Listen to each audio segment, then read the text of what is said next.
Bonjour, bienvenue sur la pratique du droit de la commande publique. Aujourd'hui, nous allons évoquer le concours. Le concours est une procédure de passation de marché de prestations intellectuelles conclue dans un certain domaine, à savoir l'aménagement du territoire, l'urbanisme, l'architecture, l'ingénierie et les traitements de données.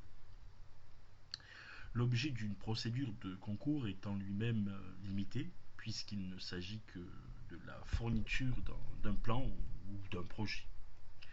Cette procédure formalisée permet, après une mise en concurrence de plusieurs candidats, la désignation d'un ou plusieurs lauréats, dont l'un d'eux se verra, attribuer au final un marché d'exécution. L'article 38 du Code du marché public stipule que le concours est la procédure par laquelle le pouvoir adjudicateur choisit, après mise en concurrence avec avis du jury, mentionné à l'article 24 du même code, un plan ou un projet, notamment dans le domaine de l'aménagement du territoire, de l'urbanisme, de l'architecture et de l'ingénierie ou des traitements de données, avant d'attribuer l'un des lauréats du concours un marché, notamment un marché public. Le concours peut être ouvert ou restreint. Les participants au concours sont indemnisés selon les modalités prévues par le règlement du concours.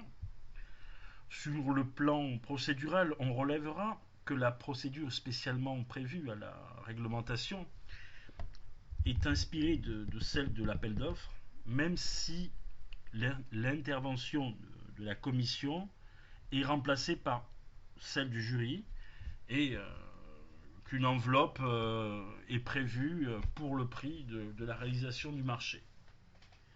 Donc il y a deux types de concours. Le concours peut être ouvert ou restreint. Dans le premier cas, les candidats qui souhaitent participer à l'attribution doivent déposer 3 plis distincts, à savoir une première enveloppe contenant les renseignements relatifs à leur candidature, une seconde enveloppe contenant les prestations demandées, une troisième enveloppe contenant leur offre de prix pour l'obtention du marché. Dans le second cas, les candidats adressent dans un premier temps un pli comportant les éléments d'information relatifs à sa candidature. Ce n'est que dans l'hypothèse où le candidat est sélectionné qu'il sera invité à remettre ses prestations,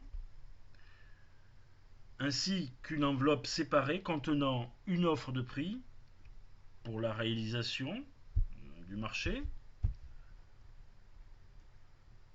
Les implications pour l'entreprise, comme toute procédure de passation, le concours a des implications particulières qu'une entreprise doit connaître avant de déposer une offre.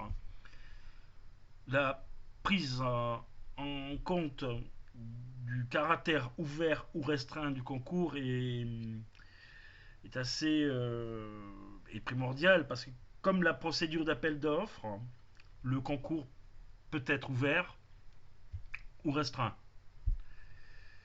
Ce qui implique pour l'entreprise dans le second cas, c'est-à-dire pour l'appel d'offres restreint ou le concours restreint, de faire particulièrement attention à la qualité de la candidature.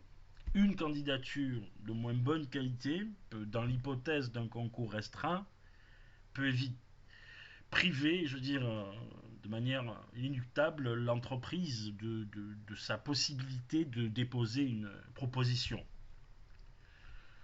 Donc il faut prendre en considération l'intervention aussi d'un jury de concours. L'une des particularités de la procédure de concours est de faire intervenir un jury qui doit être composé de personnes indépendantes des entreprises candidates, ce qui n'est pas toujours le cas.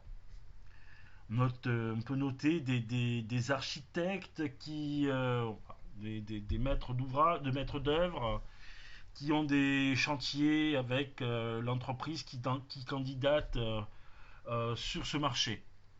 Voilà.